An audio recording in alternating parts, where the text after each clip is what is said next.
Today we're going to be making a sensational rosemary olive oil cake with a recipe that my friend Elizabeth shared with me.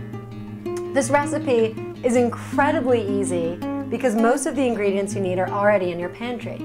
So first, let's go shopping!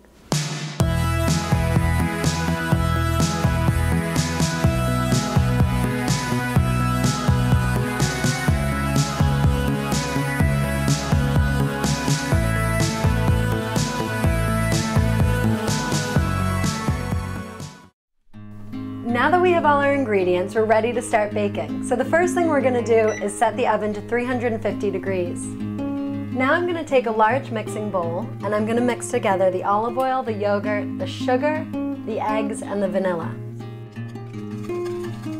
Next we're going to add the flour, baking soda, and baking powder and mix it together.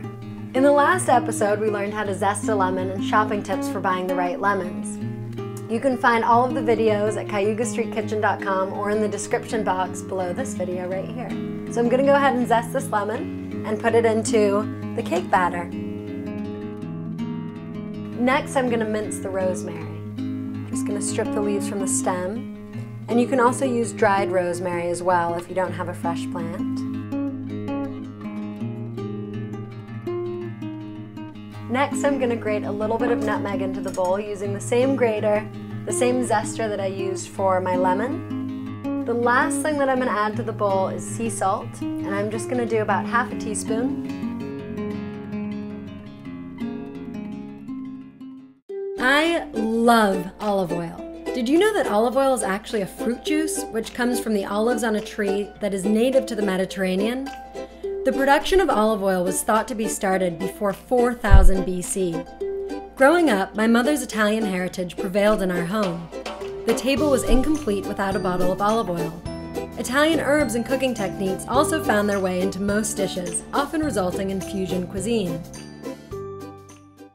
Next, I'm going to prepare the cake pan. We're using a 9-inch springform pan, and the first thing I've done is cut a piece of parchment paper into a circle. And I'm just going to place that in the bottom of the pan so that it's easier for me to lift out the cake when it's finished and put it on a nicer serving platter. Next, I'm going to grease the sides of the pan with some butter.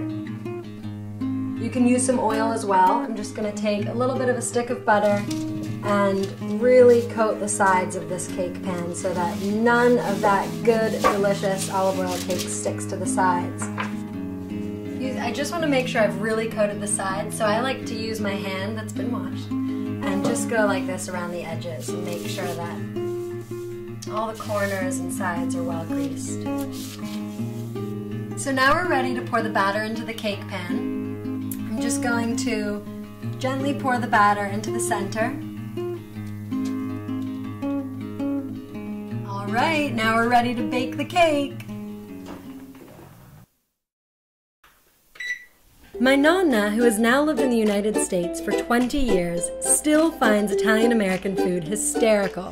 Eggplant Victoria, but this is easy. The Godfather. The Godfather. Can I please have a Godfather? And what is it? Extra large with ham, salami, capicola, provolone, my goodness. A lot. Yes. The green garden, what it is, but now this is nice. Timmy the chicken. Why would you want a chicken named Timmy? Timmy the chicken. What is it? Alright, the cake has been in for about 50 minutes, so we're going to take it out and check it. And that looks done to me. It's got a really nice, slightly toasted colored top.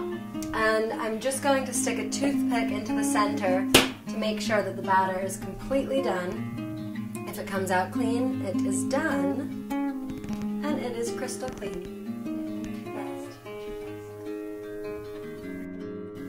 One of the reasons Italian food is so delicious is because it's all about celebrating and savoring fresh and really lovingly produced ingredients and just combining them in simple combinations.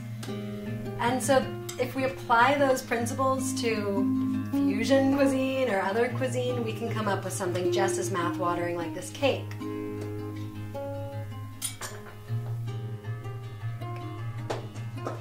Beautiful, this looks perfect. Now I'm just going to transfer this to a rack, get under the parchment paper, and we'll let it sit here to cool for about 10 minutes or so before we eat it.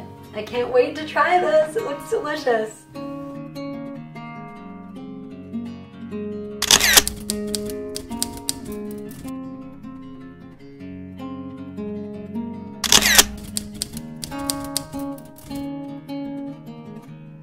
A lot of us farmers are tending to give out as much as information as we can if we care about the product that we're producing, which means that you can find additional information on the label, such as this olive has been produced on this date and is going to expire on this date. Now, the younger the oil, the better. So you want to buy, you know, what you can find that is the freshest as possible.